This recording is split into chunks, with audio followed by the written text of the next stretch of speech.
Je voudrais, au nom de son Excellence, M. Oumoudou Mahamadou, Premier ministre chef du gouvernement, qui m'a chargé de présider cette cérémonie officielle consacrant la célébration de l'édition 2022 de la Journée mondiale de l'aide humanitaire, remercier l'ensemble des agences du système des Nations Unies, des organisations humanitaires nationales et internationales, des mouvements de la Croix-Rouge et des Croissants-Rouges et de tous les donateurs qui accompagnent le Niger. Permettez-moi d'exprimer tout le plaisir du gouvernement de célébrer à vos côtés l'édition de cette année qui est une opportunité de mettre en lumière l'effort collectif à travers l'immense travail que les humanitaires abattent tous les jours pour soulager les souffrances des personnes en détresse. C'est aussi le lieu de rendre hommage à la résilience des communautés affectées, notamment les personnes les plus vulnérables comme les femmes et les enfants, et aux communautés hautes qui ont chaleureusement accueilli et partagé leurs biens alimentaires et non alimentaires avec les personnes en déplacement forcé. Mesdames et messieurs, distingués invités, faut-il le rappeler, cette journée est instituée à travers la résolution 63-139 de l'Assemblée générale des Nations Unies depuis 2008 pour honorer la mémoire des travailleurs humanitaires victimes de l'attentat contre la Maison des Nations Unies le 19 août 2003 à Bagdad. Elle vise à rappeler au monde entier les défis importants qui bravent les acteurs humanitaires dans un contexte où les financements nécessaires pour répondre aux nombreux besoins sont en baisse. Cette année, la Journée mondiale de l'aide humanitaire est placée sous le thème « Il faut tout un village », tiré d'un proverbe africain. En effet, il faut tout un village pour apporter l'assistance aux personnes en besoin, pour ainsi dire, d'où l'importance de l'effort collectif dans la réponse humanitaire. Ce thème rime également avec la nouvelle façon de travailler pour ne laisser personne derrière. Cette journée est pour nous ici au Niger une opportunité pour sensibiliser le public sur les activités humanitaires et montrer les nombreuses réalisations de la communauté humanitaire. Un échantillon vous sera présenté tout de suite à la fin de ce lancement officiel. Au regard des défis auxquels est confronté notre pays, ce thème nous interpelle à plus d'un titre.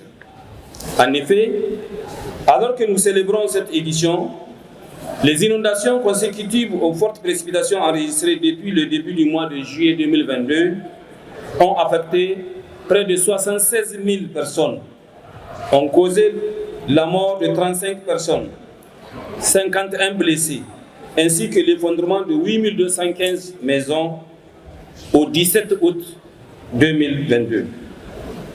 Afin d'assurer une bonne gestion de la saison pluvieuse, le ministère de l'Action humanitaire et de la gestion des catastrophes a mis en place depuis 2019 une cellule inclusive de crise pour le suivi et la gestion des inondations.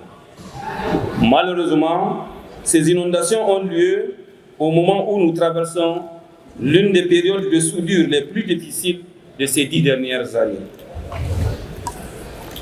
À cause, bien sûr, de la mauvaise production enregistrée au cours de la campagne agro-silvopastorale 2021, à laquelle s'ajoutent les conséquences des déplacements forcés de la population suite aux attaques sporadiques des groupes armés non étatiques en provenance de nos pays voisins.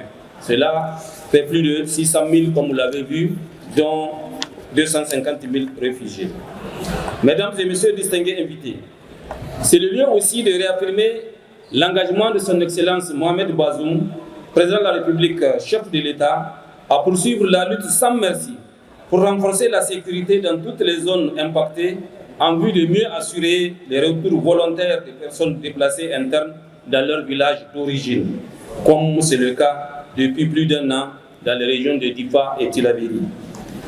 Nos efforts de sécurisation, de consolidation de la paix et de stabilisation permettront certainement aux populations retournées de renouer avec leur activité économique, gage le renforcement de leur résilience et de développement durable. Sur le plan alimentaire, le gouvernement continuera à apporter l'assistance aux populations à travers les distributions gratuites ciblées, les opérations de vente à prix modéré et les filets sociaux. Cette année, le gouvernement a mobilisé plus de 110 000 tonnes pour les ventes à prix modéré, plus de 90 000 tonnes pour les distributions gratuites et près de 80 000 tonnes également de blé et de graines de coton pour les animaux. Pour venir au bout de ces défis et atténuer leur impact sur les populations, nous devons poursuivre notre partenariat dans le cadre de la mise en œuvre du Nexus humanitaire développement-paix pour aboutir à des solutions durables à moyen et long terme. Le gouvernement salue ses partenaires dits et multilatéraux qui mobilisent les ressources techniques, matérielles et financières afin de répondre efficacement aux besoins essentiels des personnes vulnérables. C'est le lieu ici de saluer particulièrement l'implication aux côtés du gouvernement du Niger, des partenaires techniques et financiers, des donateurs humanitaires, des agences du système des Nations Unies, du mouvement de la Croix-Rouge et de Croissant-Rouge, des organisations non gouvernementales nationales et internationales dans l'assistance aux populations vulnérables.